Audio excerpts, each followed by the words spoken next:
Hi, this is Shubham Pandey and hope all you doing well. In this video, I'm gonna talking about the Parthian kingdom and Indo-Scythian kingdom, which also known as Sakas. In my last video, we have talked about the Greco-Bactrian kingdom, which was a part of Seleucid Empire, which was started by Seleucus Nicator. जो कि general किसका होता है, Alexander का। तो पिछली video में हमने ढंग से बात की थी इंडिया में फॉरेन इन्वेजन के बारे में, पर थोड़ी सी वीडियो के लिए मैं आपको क्रक्स दे देता हूँ ताकि एक प्लेटफॉर्म सेट हो जाए। अलेक्जेंडर इंडिया में आता है, वो इंडिया में इन्वेड करता है, वो और आगे बढ़ना चाहता है पर लेकिन उसकी मिलिट्री उसका साथ नहीं देती और वो वापस को उसको जाना पड़ता है। तो उसी के जाने के बाद उसकी सारी आर्मी तो नहीं जाती, पर कुछ उसके जनरल वगैरह जो जो एरिया पे कब्जे किए होते हैं वहीं पे वो रहती है। तो वहाँ पे जैसे ही एक सेल्यूकस निकेटर निकल के आता है, वो सेल्यूसिड एम्पायर की स्थापना करता है। अब क्या होता है, जब वो चले जाता है तो कुछ टाइम बाद इंडिया में मौर्यन डायनेस्टी आ जाती है। मगध के एरिया में मौर्यन डायनेस्टी बहुत बड़ी एक डायनेस्टी उभर के आती है। तो उसका चंद्रगुप्त मौर्य एक बहुत एफिशिएंट रूलर होता है और उसकी आर्मी बड़ी एफिशिएंट होती है। तो सेल्यूकस निकेटर उन पर हमला करता है और देखता है कि भाई इनसे वॉर करना तो बहुत ही मुश्किल है। थोड़ी छोटी मोटी लड़ाई होती है, पर उसके पास समझ में आता है कि इनसे तो भाई जीत हम पाएंगे नहीं। तो छोटी सी उसके साथ ट्रीटी करता है, संधि करता है। वो क्या करता है, अपनी बेटे की शादी कर देता है। सेल्यूकस निकेटर की मैं बात कर रहा हूँ, सेल्यूसिड एम्पायर जिसने स्टैब्लिश किया था। तो वो अपने बेटे की शादी कर देता है और उनसे एज ए मतलब उस ट्रीटी में उनसे 500 एलिफेंट ले लेता है। और बदले में जो चंद्रगुप्त मौर्य होता है वो कहता है कि मैं आपकी टेक केयर करूंगा। उनके लिए डिपार्टमेंट बनाता है जिसमें वो कहता है पर्शियन और ग्रीक लोगों की मदद करूंगा। अब चीज़ें सब कुछ तो एक जैसी नहीं रहेगी, अब चीज़ों को थोड़ा समझिए। अब उसके बाद धीरे धीरे चंद्रगुप्त मौर्य के बाद बिंदुसार आता है, बिंदुसार के बाद अशोका आता है। उसके बाद हमने देखा था वो एक डाउनफॉल वो विटनेस करते हैं। डाउनफॉल होती है जैसे ही चंद्रगुप्त मौर्य के उसका अलग अलग एम्पायर राइज करने लग जाते हैं। धीरे धीरे मगध एम्पायर जो इतना बड़ा फैला हुआ था वो सिमट के बहुत छोटा हो जाता है। सुंगा डायनेस्टी आती है, कान्वा डायनेस्टी आती है, उसके बाद नीचे से सतवाहन डायनेस्टी आती है। वो सतवाहन डायनेस्टी नीचे से साउथ वाले एरिया से आके सेंट्रल एशिया को भी और सेंट्रल इंडिया को भी कवर कर लेते हैं, मध्य प्रदेश के एरिया को। धीरे धीरे वो मगध को भी अपने अंडर ले लेते हैं। तो यहीं पे इनका दिमाग खनकता है। जो ये ग्रीक के लोग तो यहाँ पे अपने सेल्यूसिड एम्पायर बना के बैठे हुए थे, जब ये उस टाइम तो इतने राइज नहीं हुए, कुछ चंद्रगुप्त मौर्य थे, अशोका थे, इतने बड़े बड़े। फिर धीरे धीरे जब ये देख रहे हैं डिक्लाइनिंग फेज आ गया भाई मॉडर्न का, तो ये अब राइज करना स्टार्ट हो जाएंगे। तो उसी में मैंने बताया था कि सेल्यूसिड एम्पायर के ही दो पार्ट होते हैं, एक होता है ग्रेको बैक्टीरियन किंगडम और पार्थियन किंगडम। भी कैसे बना, इसके बनने में भी क्या है। तो सेल्यूसिड एम्पायर पहले एक यूनाइट था, एक सेंट्रल पावर थी। अब इसने क्या किया था, इसने हर जगह पे तो किंग रूल नहीं करेगा, तो इसने कुछ अपने लोग यहाँ पे ग्रेको बैक्टीरियन जो आज के जो उस टाइम था वहाँ पे लोगों को भेजा, कुछ अपने गवर्नर जनरल को, कुछ पार्थियन किंगडम वाली साइड में भेजा। तो आराम से वो रूल कर रहे थे। पर कुछ टाइम पर वो देखते हैं वो क्या करते हैं, वो अलग होने की डिमांड करते हैं, खुद को इंडिपेंडेंट बना लेते हैं। कौन, ग्रेको बैक्टीरियन किंगडम और पार्थियन किंगडम। और कहते हैं भाई हम तो सेल्यूसिड एम्पायर से कुछ हमारा कोई ताल्लुकात नहीं है, अभी ताना बाना कुछ नहीं, हम तो छोड़ते हैं भाई तुम्हें। तो इसको हटा देते हैं, ये सेल्यूसिड एम्पायर को छोड़ देते हैं और अपना ये ग्रेको बैक्टीरियन किंगडम स्टार्ट कर लेते हैं। और इसमें जो उस टाइम जो स्टार्ट करने वाले पर्सन होते हैं, जो किंग होते हैं ग्रेको बैक्टीरियन किंगडम को पिछली बार में पढ़ा था, फिर मैं आपको बताया था, वो डेमेट्रियस होते हैं। डेमेट्रियस के किंग होते हैं। उसके बाद और बहुत सारे किंग, टोटल 30 किंग आते हैं इसमें ग्रेको बैक्टीरियन किंगडम में। उसके बाद जो एक उभर के और एक अच्छे जो किंग आते हैं वो होते हैं मिरेंडर।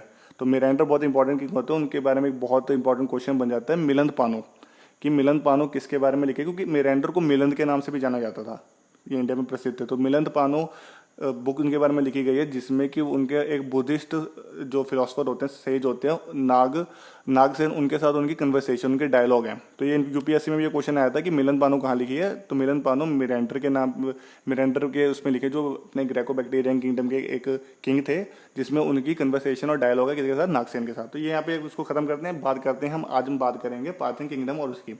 तो पार्थियन किंगडम उतना कोई ज़्यादा इंपॉर्टेंट नहीं है।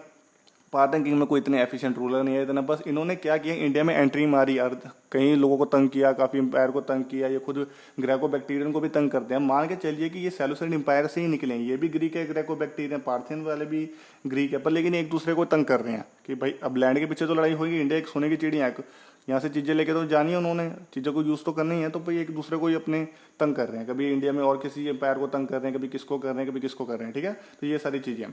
अब पार्थियन किंगडम के बारे में बताता हूँ। पार्थियन किंगडम में कोई इतना इंपॉर्टेंट शासक नहीं आया। इसमें एक गोंडा फेरस करके, बस एक गोंडो फेरस करके एक किंग आते हैं। बस ये यहाँ पे ये क्या करते हैं, ये अपने अफगानिस्तान और पाकिस्तान के एरिया को थोड़ा बहुत रूल करते हैं। बस इतने इनमें खत्म हो जाते हैं और ज़्यादा कुछ नहीं है। मेन जो किंगडम आपने पढ़ना है वो है इंडो साइथियन किंगडम। ठीक है, इंडो साइथियन किंगडम जो मतलब साइथियस आपको पहले मिलेंगे, फिर ये इंडिया में आ जाते हैं, तो ये इंडो साइथियन कहलाते हैं। ठीक है, तो ये बेसिकली कौन थे, क्या थे, इसके बारे में पढ़ते हैं। तो आपको थोड़ी चीज मैं पहले समझा देता हूँ। अब देखिए, 1 सेकेंड। अब देखिए, ये वाला एरिया आपको समझ ही रहे होंगे। ये वाला एरिया कौन सा है, ये ऊपर वाला है चाइना का एरिया। ठीक है, ये वाला एरिया चाइना का है। अब आपको पता है चाइना वॉल कहाँ पर है, the great wall of China. China में ही है, ऑब्वियसली बात है। तो चाइना में ग्रेट वॉल ऑफ चाइना वहाँ के जो किंग वगैरह ने लगाई थी, उसका मेन मकसद यही था जो साउथ की ट्राइब है वो नॉर्थ में ना आए, तो यहाँ पे ग्रेट वॉल ऑफ चाइना लगा दिया था। अब यहाँ पे जो बहुत सारी ट्राइब्स थी, बहुत सारी चाइनीज ट्राइब, उनमें से एक यूची करके ट्राइब होती है, यूची करके। अब यूची ट्राइब एक बहुत उभरती ट्राइब होती है। वो यहाँ पे जो लोग होते हैं कजाकिस्तान के लोग, जो आज के टाइम में कजाकिस्तान के लोग हैं, तो उनको मार मार के साइथिया के लोगों को ये आगे ढकेलते रहते बेचारे। अब क्या करें, इधर से इधर भागते हैं, उधर से इधर भागते हैं, तो धीरे धीरे ये इंडिया में एंट्री मार देते हैं। तो इनकी एंट्री इंडिया में हो जाती है, ठीक है। अब कहीं तो भागेंगे बेचारे, तो ऐसे ऐसे करके इंडिया में एंट्री होती है। तो यूजी ट्राइब, जो चाइनीज बहुत सारी ट्राइब होती है, उनको धकेलती रहते हैं, आगे पुश करते रहते हैं। इसी तरह ये घूम फिरा के इंडिया में आ जाते हैं। तो इंडिया में आते हैं तो इनको नाम मिल जाता है इंडो साइथियन, और उनको और नाम दिया जाता है, साकास दिया जाता है, ठीक है, इंडियन नेम। तो ये सारी इनकी कहानी है। तो अब उसके बारे में पढ़ते हैं, कौन कौन से छोटे मोटे किंग आते हैं इसमें, कि कैसे किंग आते हैं, तो उसके बारे में पढ़ते हैं। अब देखिए इसमें बारे में पढ़ते हैं। The beginning of Saka era can be related to the ascent of the king Chastana. The period of Saka era falls between 11 years and 52 years। This information were retrieved from the inscription of king Chastana. अब king चासना एक बहुत बड़े king थे, किसके, साका empire के। तो उनके जो ये इंस्क्रिप्शन है, जो इनके बारे में लिखा गया था, उसी से हमें ये मिलता है कि इनका जो एरा इतने से इतने ईयर तक फैला था, ठीक है। आगे देखते हैं। साइथियन, जो साइथियन है या साइथिया लोग हैं, इनको क्या इंडिया में कहा गया, इनके बारे में बताया। Scythian refer to as a Sakas in Indian sources. तो इंडिया के अगर आप सोर्सेज देखें अच्छे से, तो उसमें साइथियन को साकास कहा गया है। Were a group of Iranian nomadic pastoral tribes. अब देखिए ये चीज़ समझिए, ये ईरान के लोग थे, और कैसे लोग थे, नोमैडिक। नोमैडिक मतलब होता है बंजारे। बंजारे आपको पता होगा, एक जगह वो रुक के नहीं रहते हैं, अब घर बना के नहीं रहते हैं, वो एक जगह से शिफ्ट करते रहते हैं। एक जगह पे रहे, वहाँ पे खेती वगैरह की, वहाँ पे खा के आगे निकल गए, फिर दूसरी जगह पे रहे, वहाँ पे आसपास शिकार किया, वहाँ पे खेती वगैरह की, फिर आगे निकल गए। तो ये जगह टिक के नहीं रहते हैं, चेंज होते रहते हैं, ठीक है। अब यहाँ पे थोड़ा चीज़ समझिए, ईरानियन मतलब ईरान के नोमैडिक पीपल तो थे, पर ये पेस्टोरल ट्राइब्स, ठीक है। अब इनकी ट्राइब्स में बहुत सारे मतलब अलग अलग तरह के सेक्ट होते हैं। पेस्टोरल ट्राइब्स वो होती है जो खुद तो मतलब एक जगह से दूसरी जगह जाते हैं, पर लेकिन अपने साथ वो भी रखते हैं, एनिमल्स भी रखते हैं, अपने पेट एनिमल्स भी रखते हैं, हर्ड्स भी रखते हैं, कैटल्स भी रखते हैं, ठीक है। तो अपने साथ ये एनिमल्स, गाय होगी, बकरी होगी, भेड़ होगी, उसको साथ भी ले लेके चलते हैं, ठीक है। तो ऐसे ये लोग थे। तो बेचारे आगे चलते रहे और इंडिया में एंट्री मारेंगे। In the 2nd century BC, Central Asian nomadic tribes and the tribes from the Chinese region invaded the region of the present day Kazakhstan, whose inhabitant was the Scythian। ठीक है, तो अब यही इसमें जो मैंने आपको कहानी बताई कि साइथियन कजाकिस्तान, आज के टाइम में कजाकिस्तान के एरिया में रहते थे, पर चाइनीज लोग, चाइनीज ट्राइब उनको धकेल के मार के वहाँ से भगा देते हैं, धीरे धीरे बेचारे भागते भागते भागते भागते इंडिया में आ जाते हैं। आगे देखते हैं। This promoted the Scythians to move toward the Bactria and Parthia. तो उन बेचारों को, वही जो उनको भगाते हैं, तो यही उनको एक तरह से फोर्स करता है कहाँ पे आने के लिए, बैक्टीरियन, उस टाइम के बैक्टीरिया और पार्थिया के एरिया में, ठीक है। तो ये उस टाइम का बैक्टीरिया और पार्थिया के एरिया, तो बेचारे यहीं पे वो एंट्री मार पाते हैं। मजबूरी है, जैसे भी है, वो यहाँ पे आ जाते हैं। पर स्थिति किसकी होगी, यहाँ के ग्रीक के लोगों के लिए। आगे देखते हैं। आफ्टर डिफीटिंग पार्थियन किंग, सबसे पहले यहाँ पे आएंगे तो पहले तो वो पार्थियन किंग को हटा देंगे, क्योंकि पार्थियन किंग मैंने आपको बताया कुछ ज़्यादा इंपॉर्टेंट आए नहीं थे, ठीक है। तो उनको हटा दिया इन्होंने। Scythian who migrate to India are known as Indo Scythian. तो वो इंडिया में जैसे ही आएंगे तो उनको नाम मिल जाएगा इंडो साइथियन, ठीक है। फिर आगे जाके साकास मिल जाएगा। The Sakas had an Indian kingdom larger than the Indo Greek, ठीक है। तो मार मार के वो सबको भगा के इतनी बड़ा एम्पायर खड़ा कर देंगे अपना, जो कि माना जाता है इंडो ग्रीक्स का भी जो एम्पायर था किसी टाइम पे, उससे ही बड़ा हो जाएगा। आइए अब इनके रूलर्स के बारे में देखते हैं। साका के रूलर्स देखिए, सबसे पहले माओइस, ठीक है। माओस कह लो या मोगा कह लो, मोगा के नाम से बहुत फेमस हुआ है। माओस ऑल्सो नोन है Moga, was the earliest Indo Scythian king. तो इंडो साइथियन के सबसे पहले ये माना जाता है, शुरुआतों में से माना जाता है। He ruled over Gandhara. तो ये गांधार के एरिया को रूल किया, जो प्रेजेंट डे पाकिस्तान अफगानिस्तान का area. He invaded the Indo Greek territories but unsuccessfully. अब इसने क्या किया, इसने चढ़ाई तो कर दी थी, मतलब हमला तो कर दिया था इंडो ग्रीक के बहुत सारे एरिया पे, पर लेकिन बेचारों को, वो बेचारा इसको मतलब एक्वायर नहीं कर पाया, उसको मतलब हासिल एनेक्स नहीं कर पाया, अनसक्सेसफुल रह गया उसमें, ठीक है।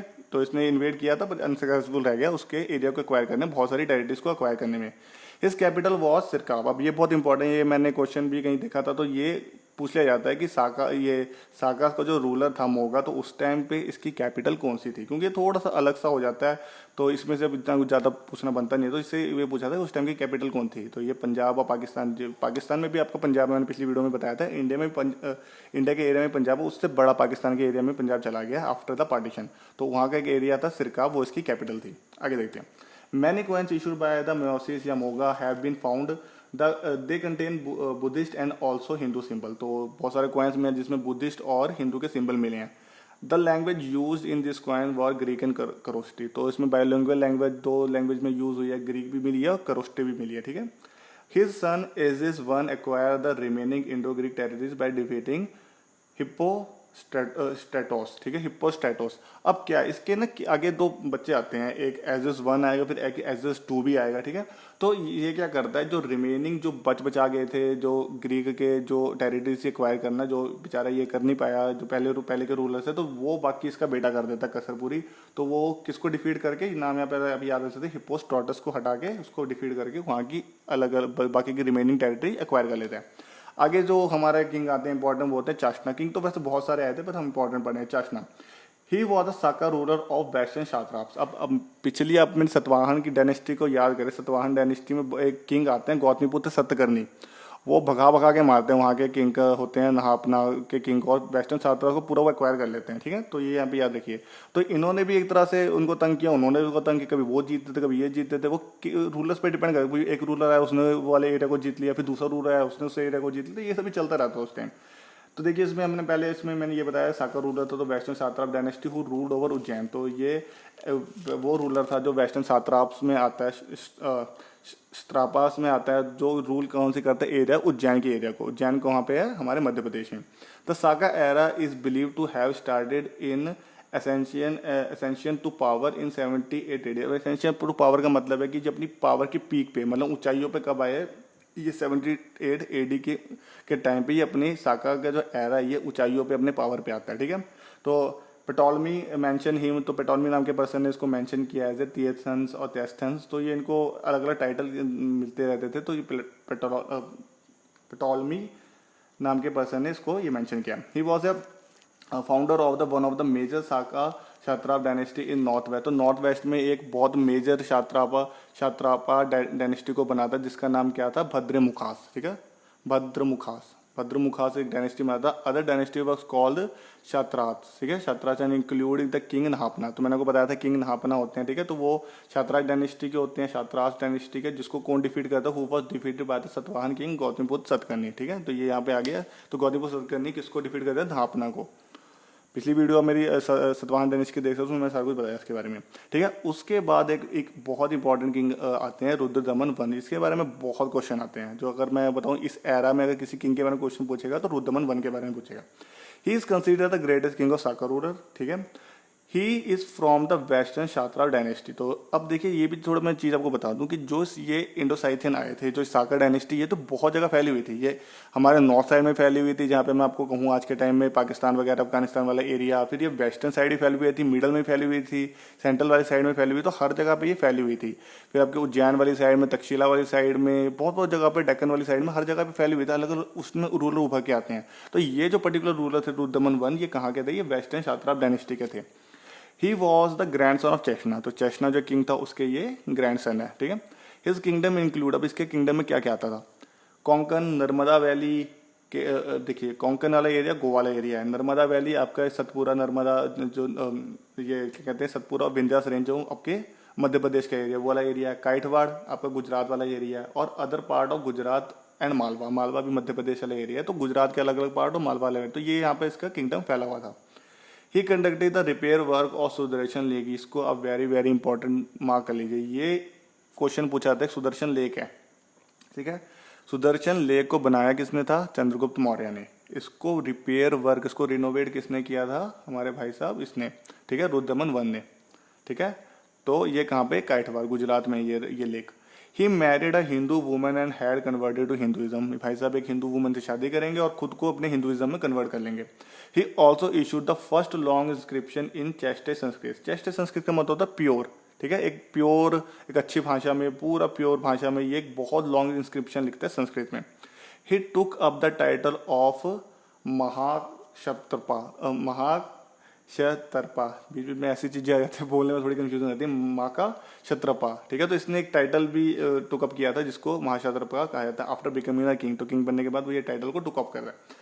अब इसमें क्या लिखा है, he maintained marital status with Satavahana. Satavahana से इसका एक मैरिटल स्टेटस था। उसमें देखिए जो आपका गौतमीपुत्र सतकर्णी था ना, जो उसका बेटा है वो इसका सन इन लॉ था, ठीक है।